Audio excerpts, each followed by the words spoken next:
एक महाराष्ट्र में कृष्णा नदी के तीर पर करहान नामक एक गांव है। वहां एक ब्राह्मण रहते थे। उनके घर में केवल 4 लोग थे। वो ब्राह्मण और उस ब्राह्मण की ब्राह्मणी और उसका पुत्र और उसकी पुत्रवधू। पुत्रवधू बड़ी ही साध्वी और बड़ी ही भक्ता थी। पुत्रवधू का जो नाम था वो सखुबाई था। पुत्रवधू का नाम सखुबाई था। और जो सास थी और जो ससुर थे और जो पति थे, ये तीनों एक ही राशि के थे। तो दूसरे शब्दों में धुंधकारी थे। जितना उपद्रव करे उतना ही कम। और पूर्ण सती साध्वी सखुबाई बचपन से संत महात्माओं का संग करके निरंतर श्री कृष्ण के चिंतन में तन्मय रहने वाली। अब प्रारब्ध होता है, भगवान की ऐसी लीला होती है जैसे गाय जो है कसाई के चक्कर में फंस जाए, ऐसे वो साध्वी सखुबाई का ब्याह ऐसे परिवार में हुआ जहां ससुर भी दुष्ट स्वभाव वाला और सास जब तक सखुबाई के 2-4 थप्पड़ लगा के बाल खींच के सैकड़ों गालियां ना दे दे तो उसको राजभोग पचता नहीं था। और रात्रि में जब तक पैर दबवा के 2-4 गालियां दे के 1-2 लात न जमा दे तब तक सहन नहीं होता था। ऐसा उसका स्वभाव था। देखो, ये भक्त का जीवन है। लेकिन कभी सखुबाई ने कभी किसी के पास जाके या पड़ोस में कभी किसी से नहीं बोला। अगर पति के सामने आंसू बहा के कुछ बोलने का अवसर भी मिले और अगर कभी एक बोले तो पति उल्टा और 4 थप्पड़ मारे, गालियां दे। क्योंकि जैसे माँ जैसे पिता वैसे ही वो बेटा। सखुबाई को बहुत कष्ट दिया जाता, लेकिन बलिहारी सखुबाई की भक्ति की कि एक क्षण के लिए भी कभी वो भगवत विस्मरण नहीं होने देती। ये देखो, और कभी ये नहीं कि सास से द्वेष करे, पति से द्वेष करे या ससुर से द्वेष करे, कभी ऐसा नहीं। जो उपासक प्रेम रस को प्राप्त करना चाहता है, भगवत साक्षात्कार करना चाहता है, इन भक्तों से शिक्षा ले। उसी घर में रह के और सब कार्य, ससुर स्नान करेगा तो पानी सखुबाई को भरना है, उसके कपड़े सखुबाई को धोने हैं, सास के कपड़े धोने हैं, पति के कपड़े धोने हैं, सबको भोजन बनाना, सबके बर्तन में, और बाद में जो जूठन बचे वो खाने को देना। और जब सखुबाई भगवत स्मरण करते हुए प्रसाद पावे तो सासू बैठ के जैसे लोरिया सुनाई जैसे गालियां सुनावे। सोचो कैसा जीवन उस महान भक्ता का, कितना क्लेश में जीवन। पर कभी कठोर वचन भी उसने सास से नहीं बोले, कभी भी कठोर वचन नहीं बोली। ये बड़े आश्चर्य की बात। बोलो, अपने 1 घंटे कोई ऐसे रहने को मिले तो क्या लगेगा? प्रभु से शिकायत करने लगेंगे कि आपकी भक्ति करते हैं, कैसे लोगों के बीच में पूरा जीवन वही निर्वाह करना, रात दिन, और उनकी सेवा करनी, पिटना है, गालियां खानी, फिर भी उनसे कठोर वचन नहीं और प्रभु से कोई शिकायत नहीं। धन्य है ऐसी भक्ति को। प्रभु की रुचि समझकर, प्रभु की इच्छा समझकर अपने प्रीतम को सुख पहुंचाने के लिए सखुबाई पूरे परिवार का सेवन करती, पूरे परिवार की सेवा करती। वो अधिक दुष्टा अभिमानी कुटिला कठोर हृदया जो सास है, ऐसी परम भागवत परम दयालु श्री सखुबाई को प्रति क्षण क्लेश दे रही है। और तीनों एक से बढ़कर मनमानी क्लेश देते। शक्ति भर के जितनी ताकत है सखुबाई को सताते, उनको सताने में सुख मिलता। शरीर सूख रहा है सखुबाई का, फटे पुराने कपड़े पहनने को मिलते हैं, रूखा सूखा खाने को मिलता है, प्रतिक्षण डांट पिटाई, लेकिन हर समय श्री कृष्ण का चिंतन। यह है भक्ति का स्वरूप। और ऐसे ही भक्तों के जीवन में अद्भुत घटनाएं घटती है जिनका यश गान किया जाता है। प्रातः काल से लेकर रात को सबके सो जाने के बाद तक सखुबाई के लिए घर का काम पड़ा रहता। मशीन की भांति बिना विश्राम किए वो काम करती। सखुबाई का शरीर बहुत कृश होने लगा। बिना आलस्य के, बिना थकावट के, कष्ट सहते हुए भी सबको सुख पहुंचाना, सबकी सेवा में मगन रहना और श्याम सुंदर त्रिभुवन मोहन लालजू का अखंड ध्यान और जिह्वा से विठ्ठल विठ्ठल विठ्ठल, कृष्ण कृष्ण कृष्ण, गोविंद गोविंद, ये सदैव नाम उच्चारण होना। घर के काम काज को ऐसा नहीं कि बेमन करे, सुचारू पूर्वक जैसा होना चाहिए वैसा। और दिन में 10-20 बार सखू को उसके माँ और उसके पति गालियां देते, पीटते। श्री सखुबाई अपने शील और स्वभाव को निरंतर प्रभु के चिंतन के अनुसार ऐसा शांत बनाए हुए थी कि चाहे कितना भी प्रतिकार हो, कभी वो सास से लौटकर जवाब नहीं दिया। सास के सामने वो कभी जवाब नहीं खोलती। पति के सामने 2 बूंद आंसू निकालने का अवसर उसके पास नहीं था, क्योंकि पति सास से भी ज्यादा कर्कश था। अधिक क्या, निर्दय हृदय पिशाचिनी वो सास सखू को पेट भर भोजन भी न देती। घर में अनेक पदार्थ उससे बनवाती, अच्छे अच्छे पदार्थ पाती और अपने लिए रख लेती आगे के लिए, लेकिन सखूबाई को वही रूखा सूखा बासी पवाती। पुत्र, माँ और ससुर तीनों भरपेट पाते, सखूबाई को भरपेट भोजन भी नहीं। इतना होने पर सखू अपने दारुण दुख को श्री भगवान की कृपा का अनुभव करते हुए आनंदित होकर के सहती। सखू की दशा पर गांव के स्त्री पुरुषों को बहुत तरस आता, पर किसी की हिम्मत नहीं होती कि कोई समझा सके। ब्राह्मणी के डर से कोई सखू से बात भी नहीं कर सकता था। सखूबाई मन ही मन भगवत कृपा का अनुभव करती हुई सोचती, कितने कृपालु हैं श्री कृष्ण। देखो ये भक्त का स्वभाव, कितने कृपालु हैं। यदि पति हमसे प्यार करता तो श्री कृष्ण के प्यार में बाधा पड़ जाती। यदि सास हमें प्यार करती, ससुर प्यार करते, तो इनमें मन बंटता। सखूबाई एकांत होकर यही सोचती, कितने कृपालु श्री कृष्ण है कि हमें ऐसा परिवार दिया है कि मेरा मन केवल श्री कृष्ण में लगेगा, इनमें लगेगा ही नहीं। ये कितनी कृपा है। देखो भक्त हर परिस्थिति में आनंदित रहता है, कृपा का अनुभव करता है। यदि श्री कृष्ण की कृपा ना होती तो मैं मोहवश ससुर, सास और पति के मोह जाल में फंस जाती। कितनी कृपा हमारे प्रीतम हमारे ऊपर करते हैं। एक दिन किसी पड़ोसिन ने अवसर पाकर भाग करके सखूबाई के पास जाके पूछा, बहन इतना कष्ट दिया जाता है और तू कोई उपाय नहीं करती, तेरे नैहर में कोई है नहीं क्या? तू इतना दुख भोगती है, क्या तेरे नैहर वाले कोई खबर, कोई ऐसा उपाय करके कि आपको ये कष्ट से बचा ले? कोई है नहीं, न कोई खबर लेने आता है, न कोई तुम्हारा सहयोग करता है। सखू ने मुस्कुराते हुए कहा, जानती हूँ मेरा नैहर कहाँ है? कहाँ है? पंढरपुर में। और मेरे नैहर वाले कौन जानते हो?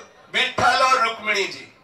विठल और रुक्मिणी जी और सखी, उनके बहुत बड़ा परिवार है, असंख्य संतानें हैं। हमें लगता है कि वो असंख्य संतानों की व्यवस्था में भूले हुए हैं, इसीलिए मुझ गर्विणी की तरफ वो खोज खबर लेने नहीं आ पा रहे, पर उनकी बहुत कृपा है हमारे ऊपर। अब वो बेचारी पड़ोसनी क्या समझे कि किस दशा में, किस भाव में किनको बोल रही है। पंढरपुर महाराष्ट्र का एक प्रसिद्ध धाम है।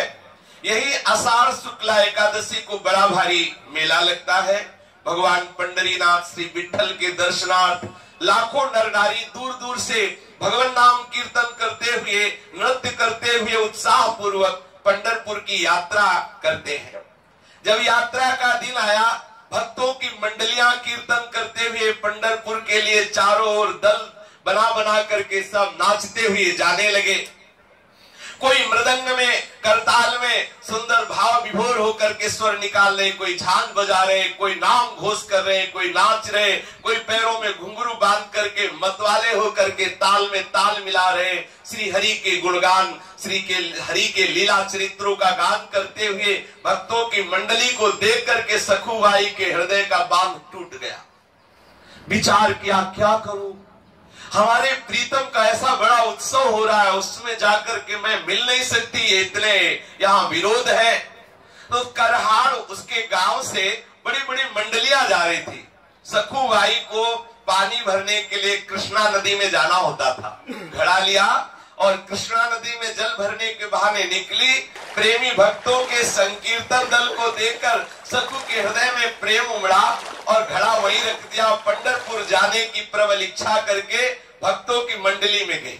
विचार किया कि अगर सास से पूछेंगे तो पिटाई ही होगी, सास ससुर पति कोई जाने तो देगा नहीं। घड़ा नदी के किनारे रख दिया और भक्तों की मंडली में चली गई। अब सखूबाई संत मंडली में जा रही, पड़ोसी ने देखा, दौड़ के जाके सास से कहा, अरे देख तेरी बहू संतों के साथ मंडली में भाग गई, वो तो जा रही है। अब सास ने अपने बेटे से कहा कि देख मैं कहती थी वो है दुष्ट, नहीं माना, जा जल्दी जा। अब बड़े बड़े डंडे निकाले, सास ले भी पतीले और दौड़ लगाई। जाके देखा तो भक्तों के बीच में उन्मत्त हो रही है सखुबाई, नाम कीर्तन और बड़ा आह्लाद हो रहा है। अपने प्रीतम के दर्शन के लिए विशेष इच्छुक है। और जैसे जहरीली नागिन फुफकार मारते हुए जाए, वैसे ही लड़के के साथ वो सास वहां से भागती हुई आई। क्रोध में आग बबूला होकर के सब संतों के बीच में जाकर उसके बाल पकड़े, घसीट के बाहर लाई, वही डंडा शुरू कर दिया मारना। देखो पानी लेने भेजा था, ये जा रही संतों के साथ, जो गालियां देना हो सब गालियों की पुष्पांजलि सारे रास्ते में बरसती रही और डंडा का भोग लगता रहा सखुबाई के ऊपर। घर में जाकर के डट के पिटाई की तीनों ने मिलकर, सास ने, ससुर ने और पति ने भी। सखुबाई हा विठ्ठल, हा कृष्ण, हा गोविंद, तीनों ने मिलकर डट के पीटा। और सास कहती है अरे अभी ये मामूली मार है, इससे मानने वाली नहीं, ऐसा पीटो कि ये चलने लायक न रहे, फिर भाग जाएगी, ये फिर पंढरपुर की यात्रा करेगी। और सुनो अभी 2 सप्ताह है पंढरपुर की यात्रा की, इसको जकड़ करके खंभे में बांध दो, बिल्कुल 2 सप्ताह ना रोटी ना पानी, और रोज इसकी पिटाई करो, तब ये मानेगी। और सास की आज्ञा हुई और सखुबाई को बांध दिया उनके ससुर ने और पति ने, और पिटाई की, भोजन देना बंद। देखो कितना कष्ट, आप विचार करके जरा उस स्थिति में देखो, एक कृष्ण वाली भगवत भक्ता, उसके साथ ऐसा दुर्व्यवहार, मार पिटाई, भोजन नहीं, और बड़ी जोर से रस्सी से बांध दिया गया सखुबाई को, खींच करके बांध दिया गया कि सखुबाई की त्वचा में वो रस्सी धस गई, ऐसे जोर से बांध दिया गया। सखु का शरीर वैसे ही कृष्ण था, क्योंकि खाने पीने को ठीक से मिलता नहीं, दिन भर सेवा, पर उसके मन में कोई दुख नहीं है।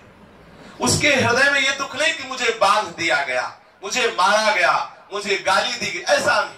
एक हृदय में पीड़ा है कि हे श्री कृष्ण, आपके भक्तों के बीच में मुझे कितना सुख मिला, पहली बार जीवन में भक्त मंडली में मुझे नाचने को मिला, आपके दर्शन के लिए मैं जा रही थी, मेरी सामर्थ्य नहीं कि मैं इस जन्म में इस नरक से निकल सकूं। हे करुणानिधान, हे दीनों पर दया करने वाले श्री हरि, क्या ऐसा नहीं हो सकता कि मैं आपके दर्शन कर पाऊं इस जन्म में? क्या मैं प्रगट में आपके मंदिर में आकर के आपके भक्तों के बीच में नहीं नाच सकती? हे मेरे जीवन धन, आपके लिए दुर्लभ क्या है, आप सब कुछ कर सकते हो। सखुबाई आंसू बहाते हुए, हे कृष्णचंद्र, हे गोपाल, आज मैं तेरे हाथ बिक गई। प्यारे मोर मुकुट धारण करने वाले, वैजंती माला धारण करने वाले, हे पीतांबरधारी, दीन जान करके कुछ ऐसा उपाय करो कि मैं आपके दर्शन कर सकूं। मैं बहुत पतित हूँ, दीन हूँ, अधम हूँ, मेरी सामर्थ्य नहीं मैं आप तक आ सकूं। अपने भक्तों के लिए कच्छ मच्छ वारा सुकन, न जाने कौन कौन से अवतार धारण किए, आपके लिए क्या दुर्लभ है। हे प्रभु आप कृपा करो, बहुत सुंदर अवसर, भक्ति की मंडलियां जा रही हैं, आपके दर्शन करने के लिए बार बार अवसर नहीं आएगा। हे नाथ आप कृपा करोगे तभी दर्शन हो सकते, मेरी सामर्थ्य तो है नहीं कि मैं उसके चुंगल से छूट सकूं। सखुबाई श्री हरि का आंतरिक चिंतन कर रही है। श्री हरि को चैन कैसे पड़ सकता है? रुक्मिणी जी ने देखा तो चेहरे में उदासी, बड़ी चिंता। पूछा कि नाथ आपका चिंतन करने से सबकी चिंता खत्म हो जाती, आप चिंता में कैसे? हमें लगता है जब जब आपके चेहरे पर श्रीमुख में चिंता दिखाई देती है तो किसी भक्त के लिए, कोई भक्त हमें लगता है कष्ट में है। भगवान ने कहा एक ऐसी भक्त है, पूछो मत, कितना पीटा गया उसको, कितना क्लेश दिया गया, वो हमसे मिलना चाह रही है और उसको बांध दिया गया है। आर्त पुकार से मेरा हृदय जल रहा है, सखुबाई मुझे पुकार रही है। रुक्मिणी जी से कहा देखो मुझे थोड़ा समय लगेगा, ये ऐसा भक्त नहीं कि जाके दर्शन दे के आ जाऊं, थोड़ी समस्या लगेगी, थोड़ा विरह तुम्हें सहना पड़ेगा, इसीलिए मैं तुम्हारे सामने चिंता व्यक्त की, नहीं तो तत्काल अंतर ध्यान हो जाता है। पूरा रहस्य नहीं बताएंगे, थोड़े दिन के लिए तुमको विरह सहना पड़ेगा, क्योंकि ये भक्त ऐसा नहीं कि जाके दर्शन दिया और लौट के आ गए, हमें वहां रहना पड़ेगा कुछ दिन, तभी बात बनेगी। रुक्मिणी जी से ऐसा कहा और प्रभु तत्काल जाग गए। सखुबाई के समीप जो बंधी हुई है रस्सी से, न भोजन दिया जा रहा है, ऊपर से गालियां दी जा रही, पिटाई की जा रही है। सोचो कितना कष्ट। आप विचार भी नहीं कर सकते कि कितना कष्ट होगा। ये है प्रेम का स्वरूप। आंखों से अश्रु और प्रभु के ध्यान में निमग्न। इतने में सामने से देखा एक सुंदर नवयुवती है और कह रही, सखू भाई तुमको पंढरपुर जाने की बहुत चाह थी। ये वही है जो अभी रुक्मिणी जी से बात करके आ रहे हैं। इनको रखने में कोई भी रूप क्या देर लगता है क्या? बहुत सुंदर नवयुवती का रूप रखा और बोले प्रभु सखू भाई, मैंने सुना तुम पंढरपुर जाना चाहती हो, तो सुनो चलोगी हमारे साथ पंढरपुर? सखू भाई ने एकदम आंख खोली, देखा कि कोई प्यार से हमें बोले, यहाँ तो गालियां और डंडा चल रहे हैं। देखा और कहा, सखी मुझ पापिनी के भाग्य में ऐसा कहा कि मैं भक्त मंडली के साथ पंढरपुर जाऊं। तुम देख तो रही हो मेरी दशा। स्त्री रूपी श्री ठाकुर जी ने कहा, भाई तुम जानती नहीं हो, मैं तुम्हें बहुत समय से जानती हूँ, तुम हमारी बहुत प्रिय सखी हो। तुम भले हमें ना पहचानो, मैं जानती हूँ, तुम्हें बहुत जानती हूँ। उदास मत हो, जिसकी मैं सखी होती हूँ उसको कभी उदास मैं नहीं देख सकती। सखू भाई क्या समझे कि ये कौन से है, प्रभु कौन सा रूप धारण करने वाले हैं। देखो मैं तुम्हें छोड़ती हूँ और तुम भागो और जाओ मंडली के साथ। बोले हमारे सास भी पकड़ लेगी। बोले बिल्कुल नहीं, इसकी तो तुम चिंता ही मत करो। जल्दी जल्दी सखू भाई को, जो ठाकुर जी युवती रूप में गए थे, छोड़ दिया। सखू भाई को छोड़ा तो सखू भाई निकले और आप सखू भाई होकर रस्सी में बंध गए। आप ठाकुर जी सखू भाई का रूप धारण किया और सखू भाई के बदले में आप जैसे सखू भाई बंधी थी वैसे ही बंध गए ठाकुर जी। देखो कितनी सामर्थ्य है इनकी। लेकिन अगर भक्त इनके लिए बंधता है तो भक्ति के लिए बंध सकते हैं, ये दिखा रहे हैं प्रभु। अब ऐसा नहीं कि सखू भाई की पिटाई होती थी, इनकी पिटाई नहीं होती, इनकी भी हो रही, क्योंकि उनको तो पता ही नहीं है ना कि भगवान है। भगवान सखू भाई के रूप में बंध गए, प्रेम पास में बंधे हुए ठाकुर जी। जैसा रूप सखू भाई का, जैसा पतला शरीर, जैसे कपड़े, जैसे बंधी थी बिल्कुल वैसे बंध गए। जिनका नाम स्मरण करने से माया का वो बंधन टूट जाता है, जो बड़े बड़े योगियों के लिए छोड़ना दुर्लभ है, वही सच्चिदानंद भगवान अपने भक्ति के लिए एक साधारण स्त्री की तरह बंध गए अपनी भक्ता सखू बाई के लिए। अब सखू बाई बड़े आनंदित होकर के भागी, वहां तो भक्तों की मंडलियां जा रही थी, भक्त मंडली में कीर्तन करते हुए वो श्री ठाकुर जी के दर्शन के लिए।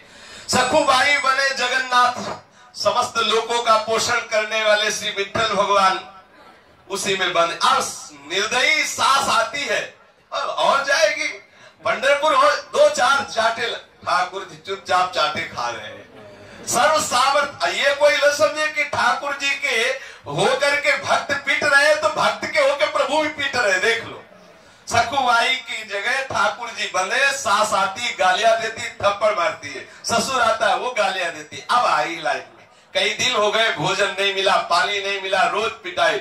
अखिल लोग सामर्थशाली प्रभु पीट रहे लेकिन कुछ बोल नहीं रहे। सखुबाई की तरह प्रभु सुशीला वधू की तरह आंसू बहाते हैं। 15 दिन बीत गए बंधे बंधे, जहां रोज बाल भोग और राज भोग और शयन भोग, वहां कोई भोग नहीं, रोज डंडा और गालियां खा रहे हैं। सास ससुर का मन इतने पर भी नहीं पसीजा, परंतु सखुबाई के पति के मन में विचार आया कि पूरे 2 सप्ताह हो गए, एक बूंद जल नहीं, कोई भी एक कण अन्न नहीं दिया गया। कहीं ऐसा न हो कि मेरी पत्नी बंधे बंधे मर जाए तो हमको हमारा दोबारा ब्याह तो होगा नहीं, क्योंकि पूरा गांव नगर जानता है कि हम कितने सभ्य हैं।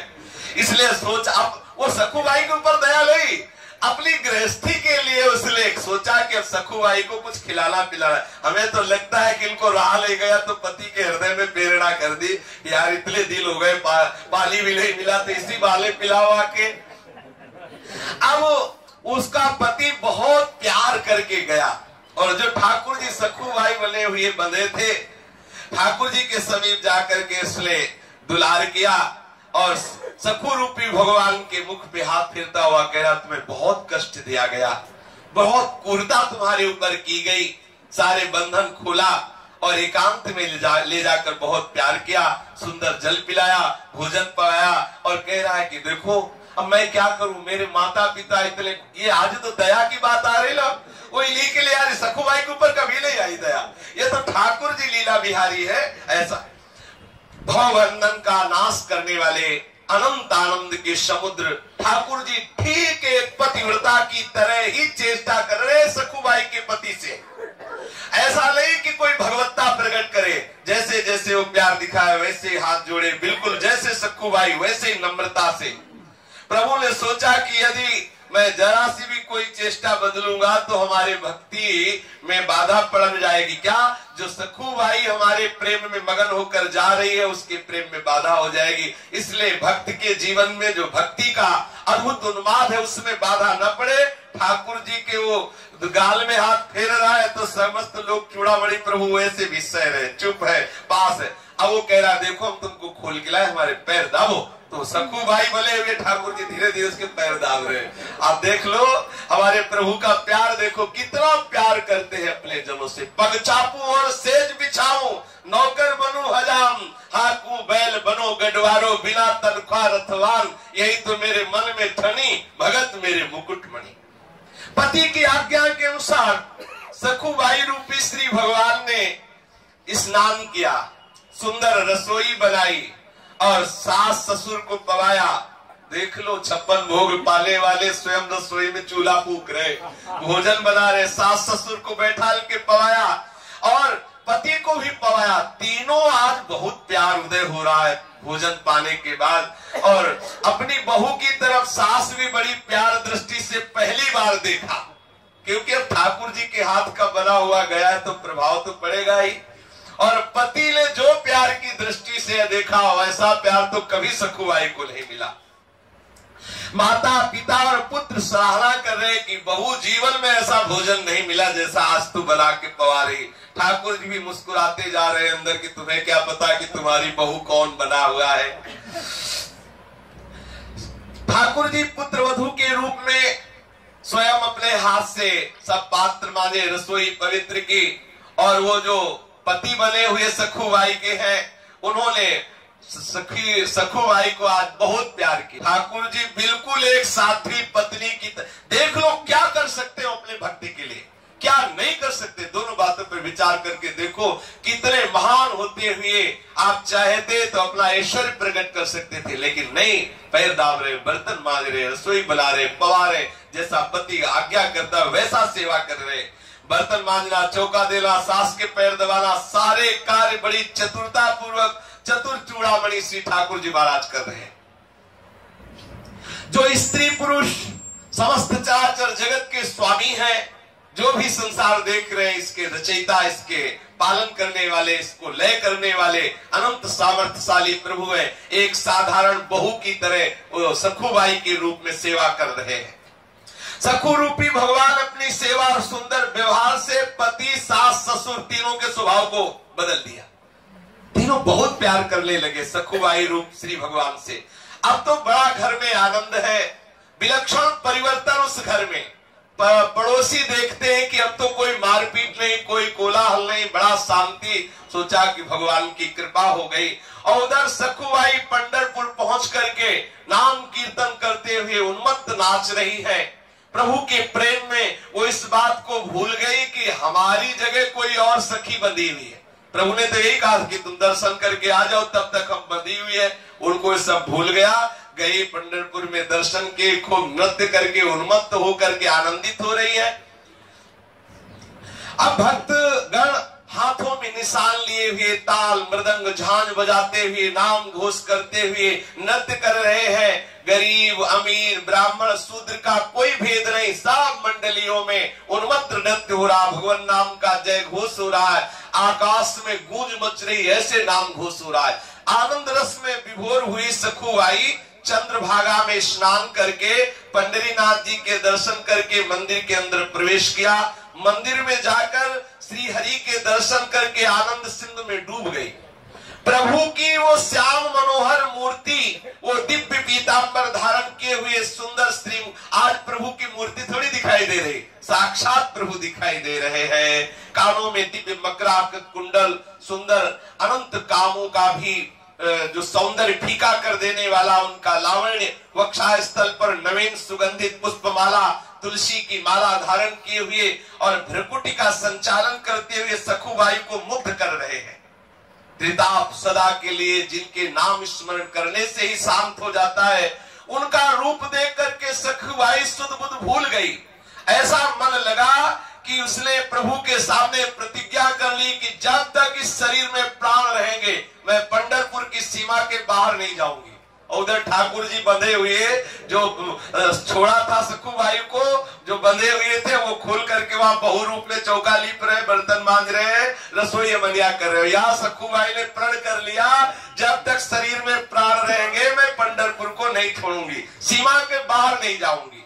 उसे क्या पता कि मेरे बदले में आप पंडरीनाथ ही वहां बंधे हुए हैं। प्रेम मुग्धा सखुबाई पांडुरंग के ध्यान में संलग्न हो गई।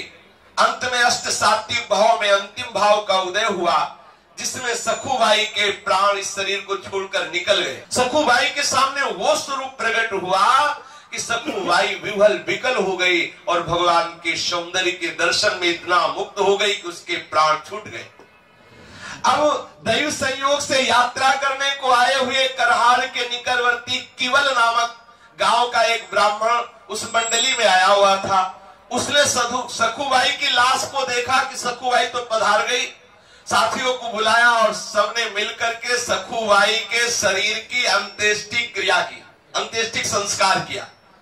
और इधर रुक्मिणी जी ने विचार किया कि खूब रही बात, हमसे तो कह के गए कि कुछ ही दिनों में आ रहे हो, आज तक वापस नहीं आए। फिर ध्यान दे के देखा कि जिसके लिए गए उसने तो शरीर छोड़ दिया, शरीर का संस्कार भी हो गया। अब हमारे प्रभु को तो बहुबल के वहां रहना ही पड़ेगा। अब रुक्मिणी जी को बड़ी चिंता हुई, विचार किया रुक्मिणी जी ने, फिर स्मशान पहुंची, सखुबाई की जो राख वगैरह थोड़ी मोटी हड्डी वगैरह थी उनको एकत्रित किया और प्रेम दृष्टि से देखा तो सखुबाई जीवित हो गई। अब महामाया है, महाशक्ति, इनके लिए क्या, माया देवी के प्रताप से एक क्षण में समस्त ब्रह्मांडों की रचना हो जाती है। आदि शक्ति जय जग उपजाया, एक क्षण में सृष्टि का सृजन करने वाली, उनके लिए सखुबाई को जिंदा कर देना क्या कोई आश्चर्य की बात। सखुबाई जीवित हो गई। सखुबाई को ऐसा लगा जैसे मैं कोई गाढ़ निद्रा में सो गई थी और जग गई। रात को स्वप्न में जो रुक्मिणी जी ने, उन्होंने कहा कि देखो पुत्री, तेरा प्रण रह गया, तूने कहा था इस शरीर में जब तक प्राण रहेंगे मैं पंढरपुर की सीमा के बाहर नहीं जाऊंगी, वो शरीर तो तेरा जल गया। अब मैंने दूसरा तेरे को शरीर दिया है सखुबाई के रूप में, लेकिन तेरा भी प्रण पूरा हो गया क्योंकि पहले वाला शरीर जल गया। अब ये दूसरा जो दे दिया है तू सीधे लौट के जाओ, हमारे प्रीतम तेरे रूप में वहां है, उनको छोड़ और तू जाके वहां रहे। आदेश पा करके सखुबाई ने प्रणाम किया और आनंद मगन होकर के, अब वो बात थोड़ी है, अब तो चिदानंद में भाव में निमग्न है। 2 दिन में यात्रियों के साथ करहार लौट के आई। सखु का आना जान करके सखु वेशधारी भगवान पंडरीनाथ जो वहां बहु रूप में थे, उन्होंने सोचा गड़बड़ हो जाएगा। ठाकुर जी ने तत्काल सास से कहा कि हम पानी लेने जा रही है, और घड़ा लिया, घाट पर आई और पूर्व परिचित सखी का वेश धारण करके सखुबाई से मिली, जो सखुबाई आ रही थी। उन्हें देखते ही सखुबाई को सारी बातें याद आ गई, दौड़ करके हृदय से लगाया और बोले, सखी तेरी कृपा से मुझे पंढरपुर में जाने को मिला, मुझे मेरे ठाकुर के दर्शन हुए, चरणों को पकड़ लिया। बहन तुम्हें बहुत कष्ट भोगना पड़ा होगा मेरी जगह। ठाकुर जी ने कहा कि तुम चिंता मत करो, तुम सुखी हो गई ना? बोले हाँ। बोले अब चिंता की बात नहीं है, मुझे कोई कष्ट नहीं हुआ, यदि तुम्हें सुख मिला तो हर कष्ट हमारे लिए सुखमय है। तू ये घड़ा ले, इसमें जल भर और तू जा। अब सखुबाई ने घड़ा भरा, जल लेकर के गई। ठाकुर जी अंतर ध्यान हो गए। सखुबाई घड़ा उठाकर घर पहुंची और स्वाभाविक अपने काम में लग गई। सास ससुर और स्वामी के बदले हुए स्वभाव को देखकर बड़ा आश्चर्य हो रहा सखुबाई को कि इतना प्यार मिल रहा है। दूसरे दिन वो केवल गांव का ब्राह्मण जिसने सखुबाई के शरीर का अंतिम संस्कार किया था, वो करहार आया और उसने सखुबाई के घर पहुंच करके कहा कि भाई हम एक खबर देने आए हैं, तुम्हारी बहू गई हुई थी पंढरपुर और वहां ठाकुर जी के दर्शन करके उसके प्राण निकल गए, तो हमने पहचाना और वहां उसके शरीर का हमने संस्कार किया, तो ये हम बताने आए। आपको पता चला हमारी बहू तो घर के अंदर है। उन्होंने कहा कैसी बात? हमने स्वयं आग लगाई उसके शरीर में। अरे बोले झाँक के सखुबाई आवाज लगाई, बोले आई। तो देखा सखूबाई सामने, तो उसके होश उड़ गए कि हमने स्वयं देखा कि सखूबाई पंढरपुर गई, ठाकुर जी के दर्शन किए, दर्शन में ऐसा प्रेम का अंदर प्रकाश हुआ कि वो शरीर छूट गया और मैंने शरीर को स्वयं चिता लगाई, फिर ये सखूबाई कैसे हो सकती है? आश्चर्य का पार नहीं रहा। उस सखू के ससुर को बाहर बुलाकर कहने लगा, तुम्हारी बहू तो पंढरपुर में मर गई, हम जला के आ रहे, तुम विश्वास करो हमें लगता है प्रेत होकर के आ गई है। सखू के ससुर और पति ने कहा कि पंढरपुर गई ही नहीं, तुम कैसी भूली भूली बातें कर रहे हो। आखिर ब्राह्मण के बहुत कहने पर ससुर ने सखू को अपने पास बुलाकर पूछा, प्यारी बहू, तुमको तो हमने यहाँ बांध रखा था, ये कहते हैं कि तुम पंढरपुर में गई और वहां मर गई और वहां इन्होंने आग लगाई, ये कैसी बात है? सखू ने कहा कि प्रभु, बात ये जो कह रहे हैं सत्य बात कह रहे हैं। सखूबाई ने कहा, ये जो कह रहे हैं बिल्कुल सत्य कह रहे हैं। जिस समय आपने मुझे बांध रखा था उसी समय कोई स्त्री आई थी, नवयुवती, और मेरी सहायता की, मुझे खोल दिया, मैं भक्तों के साथ पंढरपुर गई और वो यहाँ बंधी रही, मुझे तो वहां भेज दिया और स्वयं आपका वो नाना प्रकार का जो प्रतिकूल व्यवहार सहती रही। मैं पंढरपुर जरूर गई थी, वहां एक दिन मुझे बेहोशी भी हुई, पीछे मुझे मालूम हुआ कि मैं मर गई थी, मेरे शरीर को जलाया गया, पर रुक्मिणी जी ने मुझे पुनः जिला दिया और लौटाया मुझे। कृष्णा नदी के समीप जब मैं आई तो वो युवती जिसने मुझे खोला था और स्वयं बंधी थी, वो घड़ा दे करके और चली गई। आप लोग जानते हैं वो कौन सी युवती थी?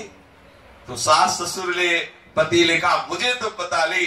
बोले जब चली गई तब मुझे पता चला कि वो मेरे पांडुरंगा ही थे, मेरे प्रभु ही थे। बाद में पता, और ये ऐसे है कि ये पता नहीं लगने देते सामने, बाद में जरूर अनुभव कराते हैं कि मैं ही था। आप लोगों का बड़ा सौभाग्य। सखूबाई ने कहा कि आपको हमारे इष्ट के दर्शन हो गए।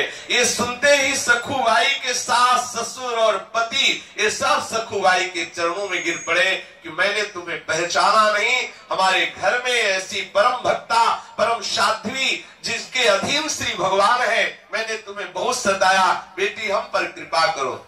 सखूबाई ने सास ससुर और पति को भक्ति का उपदेश किया। तीनों भजन परायण होकर सखूबाई की कृपा से भगवत धाम को प्राप्त हुई। यदि उपासक भक्ति मार्ग में आगे बढ़ रहा है तो प्रतिकूलता आए तो आनंदित होना कि हरि आने वाले हैं।